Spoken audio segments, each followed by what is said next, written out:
அனைவருக்கும் வணக்கம். தெய்வீக பலன்கள் சேனல் சார்பாக தங்களை அன்புடன் வரவேற்கிறோம். இன்றைய காணொளியில் நாம் காண விரும்புவது பெருமாள் ஏன் கருடனை வாகனமாக தேர்வு செய்தார் என்பது பற்றி இந்த காணொளியில் விரிவாக பார்க்கலாம். வாருங்கள் காணொளிக்கு செல்லலாம். மறக்காமல் ஒரு சப்ஸ்கிரைப் செய்யவும். இந்த ஆடி வளர்பிறை நாளில் கருட பஞ்சமி நாளில் இந்த கருடரை பற்றி நீங்கள் இந்த புராண கதைகளை நீங்கள் கேட்பதால் சகல தோஷங்களும் நீங்கும், மேலும் நாகதோஷங்கள் இவை அனைத்தும் நீங்கும் என புராண கதைகளில் உண்டு. இந்த ஆடி மாதம் வளர்பிறை நாளை கருட பஞ்சமியாக கொண்டாடப்படுகிறது. ஒவ்வொரு தெய்வங்களுக்கும் ஒவ்வொரு வாகனங்கள் உண்டு.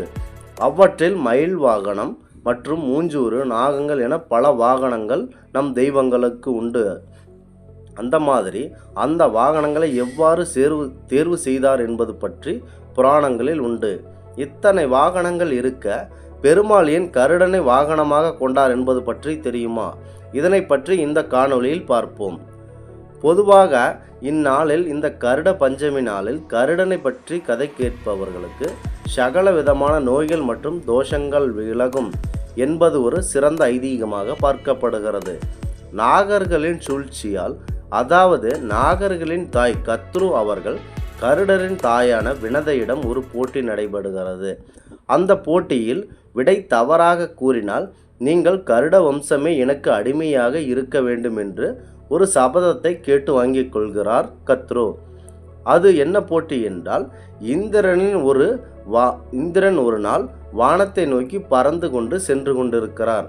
அவர் பறந்து செல்லும் குதிரையில் வாளின் நிறம், அதாவது அந்த குதிரையின் வாளின் நிறம் என்ன என்று கத்ரு கேட்கிறார். அதற்கு கருடரின் தாயான வினவை வெண்மை நிறமாக உள்ளது என பதில் கூறுகிறார். இவற்றில் சூழ்ச்சி செய்து கருட வம்சத்தை பழி வாங்குவதற்காக, இவர்களை அடிமைப்படுத்துவதற்காக தன் குழந்தைகளான கருமை நிற நாகர்களை அந்த வாளை சுற்றி கருமையாக்குங்கள் என சொல்கிறார் கத்ரு. அந்த குழந்தைகளும், அதாவது அந்த நாகர்களும் குதிரை வாள் கருமை நிறமாக காட்சியளிக்க அந்த வாள் மட்டும் கருப்பாக அந்த நாகர்கள் அனைவரும் சூடிக்கொண்டனர். இதனால் குதிரையின் வாள் மட்டும் கருப்பாக உள்ளது. அதனால் நீங்கள் போட்டியில் தோற்றுவிட்டீர்கள் என கருட பரம்பரை அனைத்துமே எங்களுக்கு அடிமை என கூறுகிறார்.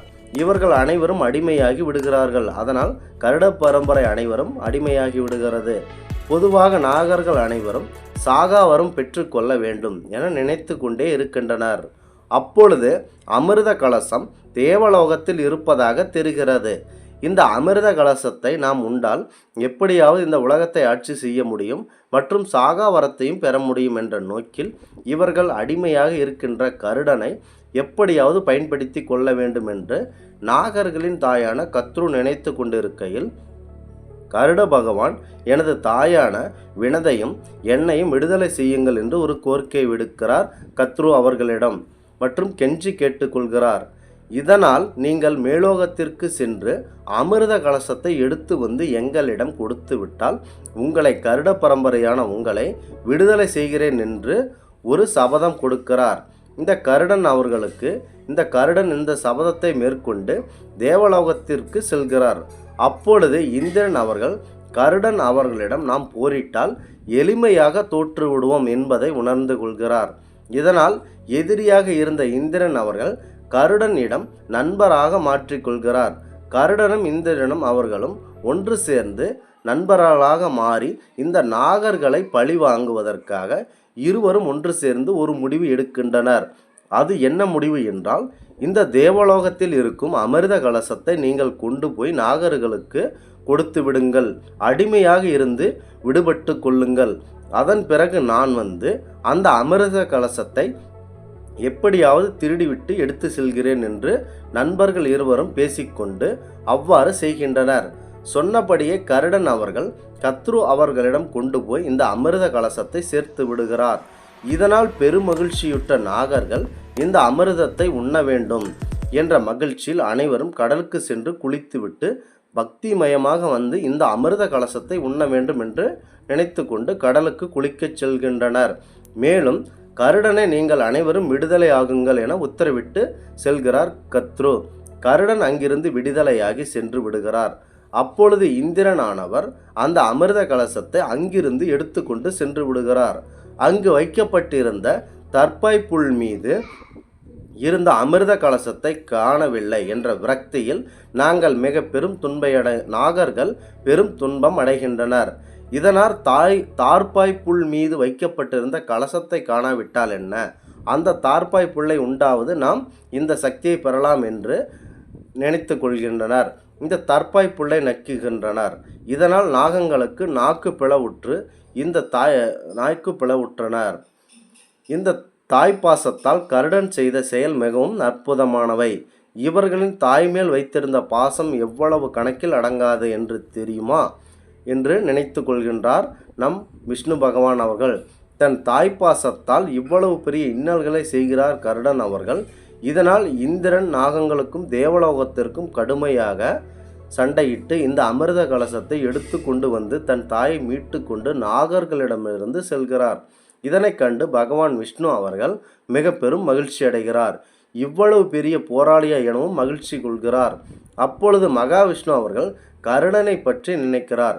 கருடனிடம் தாய்ப்பாசம் எண்ணில் அடங்காதது. இதனை கண்டு பெரும் மகிழ்ச்சியுற்றார் பெருமாள் அவர்கள். இவர்தான் நம் முழு வாகனமாக இருக்க வேண்டும் என்று ஒரு முடிவு எடுக்கிறார். அதன் பிறகு கருடரை அழைத்து, உங்கள் தாய்ப்பாசம் மிகவும் பெருமை வாய்ந்தது, ஆதலால் நீங்கள் எங்களுக்கு முழு நேர வாகனமாக இருக்க வேண்டும் என்று ஒரு கட்டளையிடுகிறார். கடவுள் இது நான் செய்த பாக்கியம் எனவும் கருடன் கூறுகிறார். தங்களை சுமப்பது எனக்கு மிக பெரும் செல்வம் எனவும் கூறிக்கொண்டு கருட வாகனத்தை இவ்வாறு மகாவிஷ்ணுவை நோக்கி கூறிக்கொண்டே கருட வாகனமாக உருவெடுக்கிறார். கருடன் எனவே இந்த மாதிரியான செயல்களை அதிக அளவில் விஷ்ணு பகவானை சுமந்து கொண்டு செல்கிறார். இதனால் கருட வாகனமாகவும் மாறுகிறார். இதனால்தான் இந்த பெருமாள் அவர்கள் கருடனை வாகனமாக ஏற்றுக்கொள்கிறார். இந்த ஆன்மீக தகவலை உங்களுக்கு பரிந்தமைக்கு நாங்கள் மிகவும் பெருமை அடைகிறோம். மீண்டும் ஒரு நல்லதொரு காணொளியில் உங்களை சந்திக்கிறோம். தெய்வீக பலன்கள் சேனல் சார்பாக நன்றி, வணக்கம்.